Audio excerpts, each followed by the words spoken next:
কেন ছিলেন না? থাকবেন না কেন? কি সমস্যা? কে বাধা দেয়? কে জুলুম করে? কে অত্যাচার করে? কে নির্যাতন করে? সাহারি খেয়ে সিয়াম থাকতে হবে জরুরি নয়। সাহারি সুন্নাত, খেলে ভালো, বরকত। সাহারি ছাড়াই সিয়াম থাকেন। আল্লাহর নবী সকাল 10টার সময়তে বলছেন, আয়েশা জি খাবার আছে? না, খাবার নেই। তো আল্লাহ রাসূল বলছেন ঠিক আছে আমি সিয়াম থাকলাম। তো সকাল 9টা 10টার সময়তে উনি বলছেন সিয়াম থাকলাম। তো উনি তো সাহারি খাননি। তো সাহারি খাওয়া ছাড়া সিয়াম হয়? হাদিস তো সহি। আপনি সিয়াম থাকেন না কেন? কেন থাকেন না? কোন শরমে থাকেন না? থাকবেন না কেন? ইবাদতের জগতের সবচেয়ে ভিন্ন ধরনের ইবাদত, একেবারে ব্যতিক্রম ইবাদত। আপনি কেন বৃহস্পতিবার সোমবারে সিয়াম থাকেন না? ওই বেটি ছেলের পাল্লাতে পড়ে 27শে রজব সিয়াম থাকেন। 27শে রজব সিয়াম থাকলে তো কাবিরা গুনাহ হবে। মহিলা বৈঠক যেন সারা চাঁপাইনবাবগঞ্জ জেলাতে কোথাও না হয়। মহিলাদের কোনো বৈঠক হবে না, মহিলাদের কোনো বক্তব্য নেই।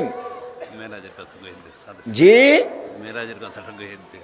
মেরাজ মানে 27শে রজব, মেরাজ রাত্রি, মেরাজের রাত্রে সেম।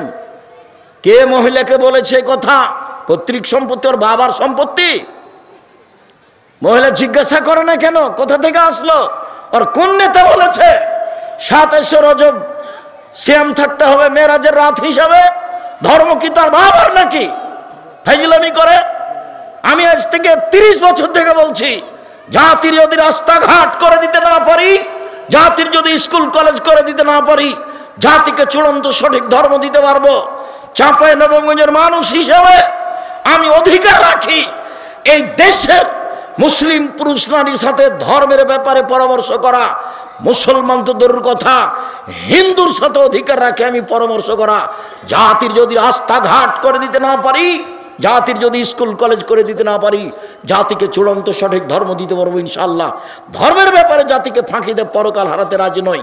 আপনি কোন সহজে জাতির সামনে বলেন যে ওই রজব আপনার মেরাজের রাত্রে সিয়াম থাকতে হবে? কে বলেছে আপনাকে? ধর্ম আপনার বাবার সম্পত্তি। কেন বলবেন? কেন আপনি মরা মানুষের বাড়িতে যান দলে দলে, মহিলা মানুষ? আপনি ওখানে যে কোরআন মাজিদ পড়েন, কে বলেছে আপনাকে কোরআন মাজিদ পড়তে? ধর্ম আপনার পৈতৃক সম্পত্তি কি? আপনার নেতা ভুল পথে আছে, আপনি ভুল পথে আছেন।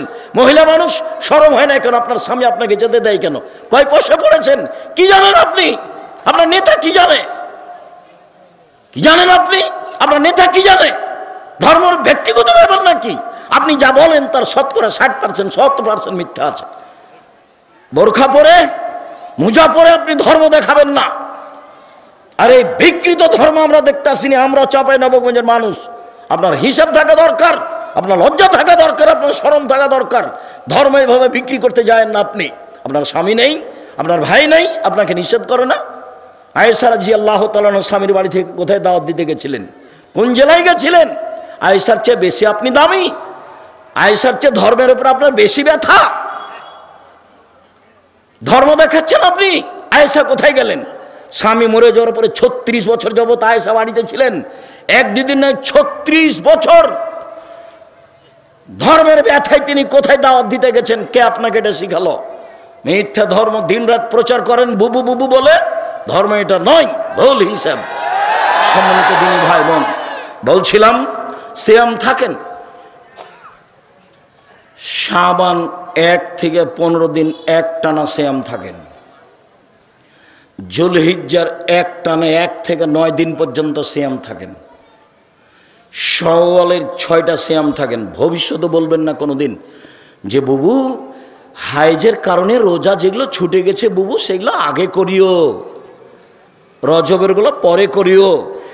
আয়েশা রাদিয়াল্লাহু তাআলা আনহা হাইজের রোজা 10 মাস পরে করেন, পরের সাবানে গিয়ে। আর আপনার ঠেকা বেঁধে গেল। আপনি মহিলা বৈঠকে বলেন বুবু হাইজের কারণে যেগুলো ফরজ রোজা ছুটে গেছে সেগুলো আগে করতে হবে বুবু, তারপরে রজবেরটা পরে করতে হবে, আর শাওয়ালেরটা পরে করতে হবে। কে বললো আপনাকে কথা? হাইজের কারণে আয়েশার রোজা ছুটে গেলে আয়েশা কখন করতেন? পরে আবার 10 মাস পরে যখন সাবান আসতো তখন। আর আল্লাহ নবী আমভাবে বলে দিয়েছেন যেদিন পারবে সেদিন। 10 বছর পরে করুক, তাতে কি হবে? মরে গেছে গেছে গেছে। হাইজের কারণে রোজা ছুটে গেছে, জীবনে একদিন যেদিন পারবে সেদিন করবে, বলে ছুটে গেছে, মরে গেছে, তো গেছি। সম্মানিত দিনী ভাই বোন, শুধুমাত্র ভুল দিয়ে ঘেরা তার চলা, তার ফিরা, তার কথা, তার বার্তা, তার বৈঠক প্রায় সবই মিথ্যে, প্রায় সবই মিথ্যে। চাঁপাইনবাবগঞ্জ জেলার বিবাহের শুরু থেকে শেষ পর্যন্ত একটাও জায়েজ নয়। তাদের এই দাওয়াতি কাজের প্রায় অংশ তেমনি মিথ্যে, সব রূপক, সব বানাওয়াট। মরা মানুষের বাড়ি তো কেন যাবে, দল করে কেন যাবে, কেন তাকে ওখানে কোরআন মাজিদ পড়তে হবে, কেন তাকে দোয়া দেখাতে হবে? কিসের দোয়া? ধর্ম পৈতৃক সম্পত্তি? আয়েশা কবে কোন মরার বাড়িতে গেলে দোয়া করলেন? কে আপনাকে শিখালো এগুলো? সম্মানিত দিনী ভাই বোন, বলছিলাম আব্দুল্লাহ ইবনে আমর রাদিয়াল্লাহু তাআলা আনহু বলেন, রাসূল সাল্লাল্লাহু আলাইহি ওয়াসাল্লাম বলেছেন, সিয়াম বিচারের মাঠে আপনার পক্ষে কথা বলবে রব্বি মানাতাহুত্তাহমা শাহওয়াত ফাশাফিনি ফিহে। প্রতিপালক, আমি একে দিনে খেতে দিনি, মন মতো চলতে দিনি। প্রতিপালক, আমি একে দিনে খেতে দিনি, মন মতো চলতে দিনি। তুমি আমার একটা কথা শোনো, একে জান্নাতে দাও। তখন আল্লাহ বলবেন, ঠিক আছে, দিলাম। শ্যাম আপনার পক্ষে বিচারের মাঠে কথা বলবে। মনে রাখবেন, চারটে জিনিস, এবার চারটে জিনিস আপনার পক্ষে কথা বলবে। এক, শ্যাম। দুই, কোরআন। তিন, হাজরে আসওয়াদ, কালো পাথর, যদি হজের টাকা বৈধ হয়। চার, আঙ্গুল, যে আঙ্গুলে তাসবিহ গণনা করেন। ভুলেও কোনোদিন তাসবিহ দানা দিয়ে তাসবিহ গণনা করবেন না, 1000 দানার হোক আর যেটাই হোক না কেন। আর তাসবিহ দানা দিয়ে তাসবিহ গণনা করলে তাড়াতাড়ি জাহান্নাম হবে। কিভাবে? ভিতরে একটা রিয়া লোক দেখানো কাজ করে, চোখে পড়েছে কিনা মাঝে মধ্যে এরকম করবে, তাসবিহ ঠিক করবে, জাহান্নামে চলেই গেছে, ঢোকেনি কেন, মরেনি এই জন্য। এটার নাম হলো লোক দেখানো। মাওলানা সাহেব দিয়ে জাহান্নাম উদ্বোধন হবে, 1। 2, শহীদ দিয়ে জাহান্নাম উদ্বোধন হবে। 3, দানশীল দিয়ে জাহান্নাম উদ্বোধন হবে। তো তিনটেই তো ভালো কাজ। মাওলানা মানে আল্লাহুস সামাদ, ওদের মান মর্যাদা অনেক বেশি। আল্লাহ নবী বলছেন যে আলেম ওলামা নবীদের স্থানে কাজ করছে। এটি ছোট মোটো বাক্য হলো? নবী চলে গেছেন, তার স্থানে কে কাজ করছে? আলেম ওলামা। তো এখন এদের তো দাম অনেক বেশি, জান্নাতে চলে গেছে। তখন আল্লাহ নবী বলছেন যে মাওলানা দিয়ে জাহান্নাম উদ্বোধন হবে। যখন তার কথা কর্ম থাকবে লোক দেখানো, তখন তাকে দিয়ে জাহান্নাম উদ্বোধন হবে। দান তো সবচেয়ে ব্যতিক্রম ইবাদত। দান দিয়ে মানুষ জান্নাত কিনে নেয়। সালাত আদায় করে জান্নাত পাওয়া যায়, কিনা যায় না। হজ করে জান্নাত পাওয়া যায়, কিনা যায় না। কিন্তু দান দিয়ে জান্নাত কিনা যায়, তো এ তো অনেক বড় ব্যাপার। আল্লাহ নবী বলছেন যে দান করে ওকে দিয়ে জাহান্নাম উদ্বোধন করা হবে। কেন? যখন দান করে তখন খালি বারবার বলছিল 10,000 টাকা দিলাম, একটু বলে দেন না, একটু বলে দেন। এই বলছো না কেন, বলে দেন। এর বিনিময়ে এখন জাহান্নাম, একে দিয়ে উদ্বোধন করা হবে। শহীদ, শহীদ তো বিশাল ব্যাপার। তোমরা যাকে শহীদ বলছো, অবশ্য আমি কোনোদিন তাকে বলিনি।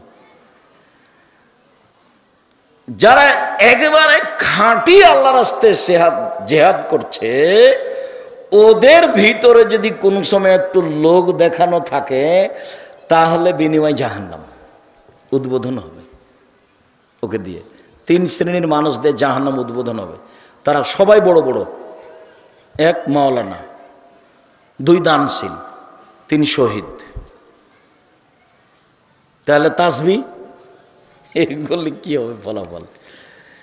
আর মনটাও চাই একটু, আমি ইবাদত করছি মানুষ দেখুক, মনটা চাই, যার জন্য ওই কাজই করা হবে না। সম্মানিত দিনী ভাই বোন, বলছিলাম 4টে জিনিস বিচারের মাঠে আপনার পক্ষে কথা বলবে। 1, সিয়াম। 2, কোরআন। 3, কালো পাথর। হাজরে আসওয়াদ 4 আঙ্গুল, যে আঙ্গুলে তাসবিহ গণনা করেছে। কে যদি বলে মুরব্বী যে আব্দুর রাজাক সাহেব আমার তো একবারও ঠিক হয় না তাসবিহ দানা তাসবিহ গণনা না করলে, খালি ভুলই হয়, মরা পর্যন্ত যদি একবারও ঠিক না হয় তবু নেকি পাবেন, একদিনও ঠিক হয়নি তবু নেকি পাবেন। কেন? এটাই রাসূলের পদ্ধতি। চলেন সেম ব্যতিক্রম ইবাদত দেখাই। সাহাল বিন সাদ বলছেন জান্নাতের 8টি দরজা রয়েছে, জাহান্নামের দরজা 7টা। জান্নাতের দরজা 8টা, জান্নাত একটা, দরজা 8টা, জাহান্নাম একটা, দরজা 7টা। তো একটা দরজার নাম রায়ান, 8টার মধ্যে একটা দরজার নাম রায়ান। রায়ান মানে হচ্ছে পানি পান করে তৃপ্তি লাভ করা। তো যখন মানুষেরা জান্নাতে ঢুকবে তখন 8টা দরজা থেকে ফেরেশতারা ডাকবেন, আসেন যারা হজ করেছেন এই দরজা দিয়ে আসেন, আসেন যারা সিয়াম পালন করেছেন এই দরজা দিয়ে আসেন, আসেন যারা দান করেছেন এই দরজা দিয়ে আসেন, আসেন যারা সালাত আদায় করেছেন এই দরজা দিয়ে আসেন। আল্লাহর নবী যখন এইগুলি কথা বলছিলেন তখন আবু বকর সিদ্দিক রাদিয়াল্লাহু তাআলা আনহু বললেন, আল্লাহর নবী আচ্ছা এমন কি কেউ হবে যাকে সব দরজা থেকে ডাকা হবে? তো আল্লাহ রাসূল বলেন, হ্যাঁ তুমি তার মধ্যে। যাকে সব দরজা থেকেই ডাকা হবে তিনি কে? আবু বকর সিদ্দিক রাদিয়াল্লাহু তাআলা। তাই চট করে একটা কথা মনে পড়লো, একটু বলি। জোহর থেকে আপনার মেয়েটা ক্লাস 10-এ পড়ে, যে বাজারে ঘুরছে, জিনিস কিনছে, এখনো যখন বক্তব্য শেষ হবে তখন জিলাপি কিনতে কিনতে যাবে আপনার বউ। কাপুরুষ আপনি, আপনাকে একটুকু খারাপ লাগে না? বহুদিন বলেছি, মনে আছে কি না, আপনি যে পিতে আমার মনে সন্দেহ হয়, যার কারণে আপনার মেয়েকে আমি বলেছি আপনাকে যেন চাচা বা সৎবাপ বলে ডাকে। এই জন্য যে পিতা কাকে বলে একাধিক দিন বলেছি, পিতা একটু দেখেন, 1 মিনিট পিতা দেখি আমরা সামনে যাই। বাপ কাকে বলে, পিতা কি জিনিস? আয়েশা রাদিয়াল্লাহু তাআলা আনহা বলেন, আমরা এক যুদ্ধ থেকে বাড়ি যাচ্ছিলাম, তো এক জায়গাতে অবস্থান করছি, আমার গলার হারটা হারিয়ে গেল, হার খুঁজেও পাচ্ছি না, সলাতের টাইম হয়ে গেছে, এখানে পানিও নেই, অজুও করতে পারছি না, সলাত আদায় করতে পারছি না, যেতেও পারছি না, বড় বিপদে পড়ে গেলাম। জনগণ আমার আব্বাকে গিয়ে বলল যে আপনার মেয়ে কি করেছে জানেন? কি হয়েছে? আপনার মেয়ে হার হারিয়েছে, তো যার কারণে তো আমরা এখান থেকে যেতে পারছি না, হার খুঁজেও পারছি না, যেতেও পারছি না, পানিও নেই, অজুও করতে পারছি না, সলাত আদায় করতে পারছি না। এই কথাটুকু শুনে আবু বকর সিদ্দিক রাদিয়াল্লাহু তাআলা মেয়ের কাছে আসলেন। মেয়ের অবস্থা যেটা, সেইটা যদি আমাদের দেশে হতো তাহলে মারা তো দূরের কথা, পাল্টা ছিটকে পিঠে উল্টা ঘুরে যেত। এসে দেখছেন যে জামাই মেয়ের উরু রানের উপরে মাথা দিয়ে ঘুমিয়ে আছে। আবু বকর সিদ্দিক রাদিয়াল্লাহু তাআলা আনহু এসে দেখছেন যে জামাই মেয়ের উরু রানের উপরে মাথা দিয়ে ঘুমিয়ে আছে। তো এরকম অবস্থায় আমাদের দেশে চাঁপাইনবাবগঞ্জে বাংলাদেশে যদি গিয়ে দেখে ঘরে যে জামাই মেয়ের উরু রানের উপরে মাথা দিয়ে ঘুমিয়ে আছে, তাহলে কি পিতা ওখানে ঢুকবে? ঢুকবে না, বরং তাড়াহুড়া করে উল্টা ফিরে যাবে। এটা আমাদের দেশের স্বভাব গতি। তো এখন আয়েশা রাদিয়াল্লাহু তাআলা আনহা বলছেন যে আমার পিতা এসে আমার কোমরের উপরে কয়েকটা এত জোরে কিল মারলেন যে আমার স্বামী আমার উরু রানের উপরে মাথা দিয়ে না ঘুমালে আমি মায়ের কারণে দূরে সরে যেতাম, তিনি এত জোরে মারলেন। আমি নিজেকে খুব টিকিয়ে রাখার চেষ্টা করেছি। কেন? আমার স্বামী আমার উরু রানের উপরে মাথা দিয়ে ঘুমাচ্ছেন, এই জন্য পিতার মায়েরটাকে আমি টিকিয়ে রাখার চেষ্টা করেছি যাতে করে নড়াচড়া না হয়। এত জোরে মেরেছেন আমি দূরে সরে যেতাম, এরকম জোরে মেরেছেন। এবার বলি, সবচেয়ে বড় মানুষে মারলেন, ওই যে জান্নাতের সব দরজা থেকে ডাকছে যাকে, উনি কে? আবু বকর সিদ্দিক। চট করে এই কথাটা মনে পড়েছে, সেই জন্য বলছি। সবচেয়ে বড় মানুষে মারলেন, সবচেয়ে বড় মহিলাকে মারলেন। কাকে মারলেন? সবচেয়ে বড় মানুষের সামনে মারলেন। কার সামনে মারলেন? মুহাম্মদ সাল্লাল্লাহু আলাইহি সাল্লামের সামনে মারলেন। যিনি উরু রানের উপরে মাথা দিয়ে ঘুমিয়ে আছেন, উনি কে? উনি হচ্ছেন মুহাম্মদ সাল্লাল্লাহু আলাইহি সাল্লাম। বুঝাতে পারিনি মনে হয়, এখন স্পষ্ট হয়ে যান। মুহাম্মদ সাল্লাল্লাহু আলাইহি সাল্লাম হচ্ছেন জামাই, আর আয়েশা হচ্ছেন মেয়ে, আর আবু বকর হচ্ছেন বাপ।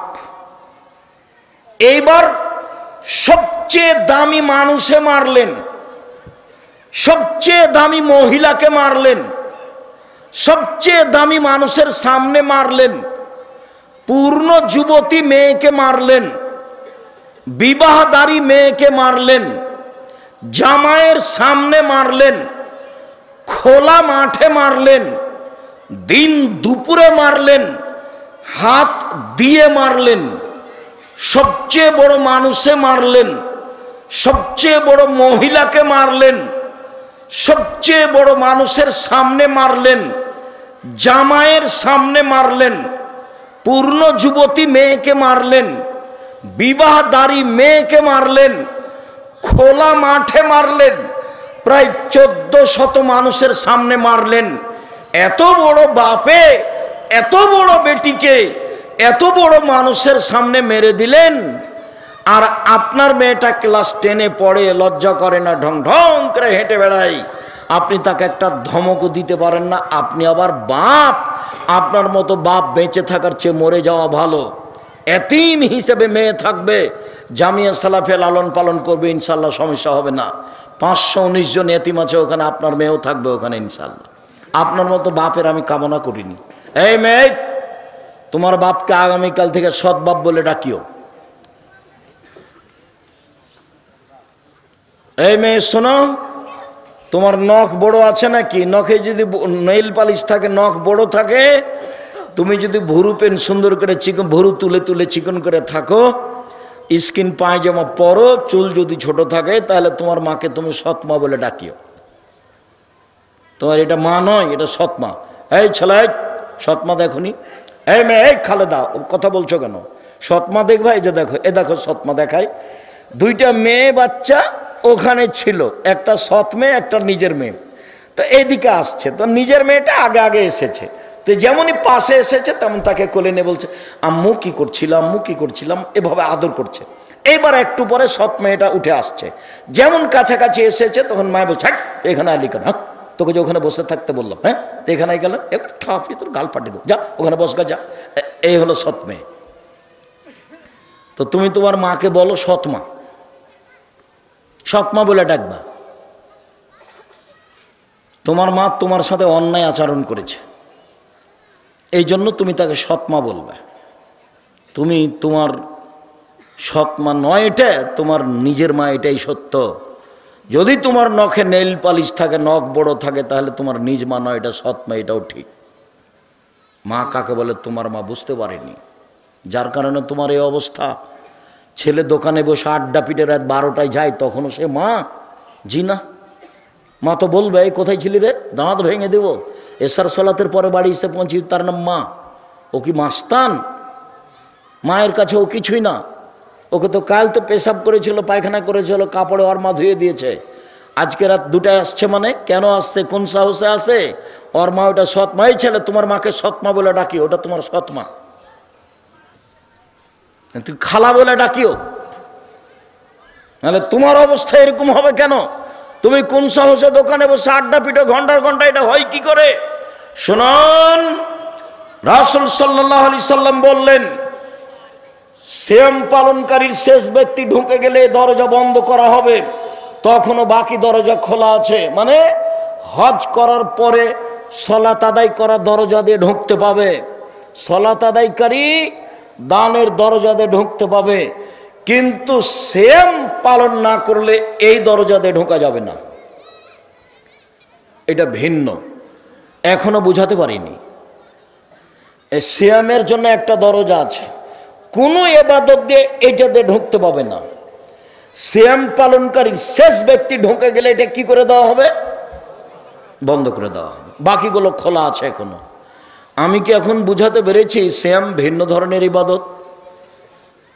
চলেন, আবু হুরায়রা রাদিয়াল্লাহু তাআলা আনহু বলেন, রাসূল সাল্লাল্লাহু আলাইহি সাল্লাম বলেছেন, কুল্লু আমাল ইবনে আদম ইজাফুল হাসানাতু বিআশরি আমসালিহা সাবমিয়াতে যায়ফ। আদম সন্তানের সব নেকি 1 থেকে 10, 10 থেকে 700, আরো আরো আরো।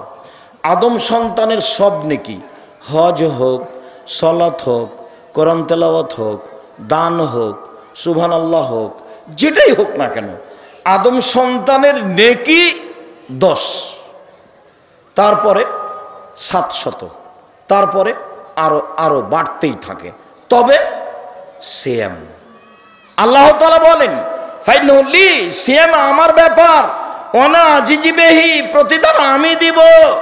সিয়াম আমার ব্যাপার, প্রতিদান আমি দিব। সিয়াম আমার ব্যাপার, প্রতিদান আমি দিব। তাহলে সিয়ামের নেকি হচ্ছে না সিয়াম আল্লাহর ব্যাপার, প্রতিদান আল্লাহ দিবেন? সব নেকি আল্লাহ ফেরেশতাকে লিখতে বলবেন, এই ফেরেশতা, হজ করেছে নেকি লিখে দাও, সালাত আদায় করেছে নেকি লিখে দাও, কোরআন তেলাওয়াত করেছে নেকি লিখে দাও, বাড়াও বাড়াও বাড়াও। তবে সিয়ামের নেকি তোমাদের লিখতে হবে না, সিয়াম আমার ব্যাপার, প্রতিদান আমি দিব। আপনি বলেন আজকে কেন সিয়াম ছিলেন না? আজকে সোমবার কেন থাকেননি? কোন সমস্যা? বুবু খালি দল করো, বুবু সিয়াম ছিল বুবু আজ? হ্যাঁ, সিয়াম ছিল, 27শে রজব ছিল, মেরাজের রাতে। ধর্ম তোমাকে ধোকা দিয়েছে। ধর্ম ধোকা দেয়নি, তোমার নেতা তোমাকে ধোকা দিয়েছে। তোমার নেতা তোমাকে কবরে ঢুকিয়েছে, তোমার নেতা জাতিকে কবর দিয়েছে। ধর্মের নামে জাতিকে ফাঁকি দিয়ে তাহাজ্জুদ দেখায়ও না। শুনুন সম্মানিত দিনী ভাই বোন, নফল সিয়ামের মধ্যে সবচেয়ে উত্তম সিয়াম, আবু হুরায়রা রাদিয়াল্লাহু তাআলা আনহু বলেন, রাসূল সাল্লাল্লাহু আলাইহি ওয়াসাল্লাম বলেছেন, আফজালুস সিয়াম বাদা রমাজান শাহরুল্লাহিল মুহাররম। সবচেয়ে উত্তম সিয়াম রমাজানের পরে মুহররমের সিয়াম 2 দিন। চলেন মুহররমের সিয়াম। হাফসা রাদিয়াল্লাহু তাআলা আনহা বলেন, আল্লাহর নবী 4টা জিনিস কখনো ছাড়েননি। 1, মুহররমের 2 দিন সিয়াম। 2, জুলহিজ্জার 9 দিন সিয়াম। 3, প্রতি মাসে 3 দিন সিয়াম। 4, ফজরের 2 রাকাত সুন্নাত। মনে থাকবে না? এই ছেলে সিরিয়াল দাও তো দেখি, যেগুলো আল্লাহর নবী কখনো ছাড়তেন না। বলো তো। 1, মুহররমের 2 দিন সিয়াম। 2, জুলহিজ্জার একটানা 9 দিন সিয়াম। ওই যে কুরবানির মাসের, ঈদুল আজহার কুরবানির মাসের জুলহিজ্জার একটানা 3, প্রতি মাসে 3 দিন, 13, 14, 15। 4, 2 রাকাত সুন্নাত ফজরের। মনে থাকবে না মনে হয়? সিরিয়াল দেন তো দেখি মনে হয় কি না। এই মেয়ে, তুমি সিরিয়াল দাও, আঙ্গুলে গুনো। 1, মুহররমের 2 দিন। 2, জুলহিজ্জার 9 দিন। 3, প্রতি মাসে 3 দিন। জোর দিয়া হোক না 4-5 জন মিলে যদি হয়। 4, ফজরের 2 রাকাত সুন্নাত। ফজরের ফরজ নয়, ফজরের 2 রাকাত সুন্নাত। বাড়ি যাবেন আর হিসাব লাগাবেন, বাড়ি যাবেন আর হিসাব লাগাবেন। আল্লাহর নবী মদিনায় আসলেন, দেখলেন মদিনার লোকেরা মুহররমের 10 তারিখে সিয়াম থাকে। আল্লাহ নবী বলেন, মাহাজালে মাল্লাজি তাসুমুনাহু, এই মদিনার ইহুদিরা, তোমরা মুহররমের 10 তারিখে সিয়াম থাকে, কোনো ঘটনা কি বলো তো একটু? তখন ইহুদিরা বলল, আরে হাজা ইয়ামুন আজিম, 10 তারিখ তো অনেক বড় দিন। আনজাল্লাহু তাআলা ফিয়ে মূসা ওয়া কওমাহু, এই দিনে আল্লাহ মূসাকে সদল বলে বাঁচিয়ে দিয়েছেন। ওয়া গাররাকা ফিরআউন ওয়া কওমাহু, এই দিনে আল্লাহ ফিরআউনকে সদল বলে ডুবিয়ে দিয়েছেন। ফাসামা মূসা শুকরান, তাই মূসা শুকরিয়া সিয়াম থেকে ছিলেন। আল্লাহ, এত বড় বিপদ থেকে তুমি বাঁচালে।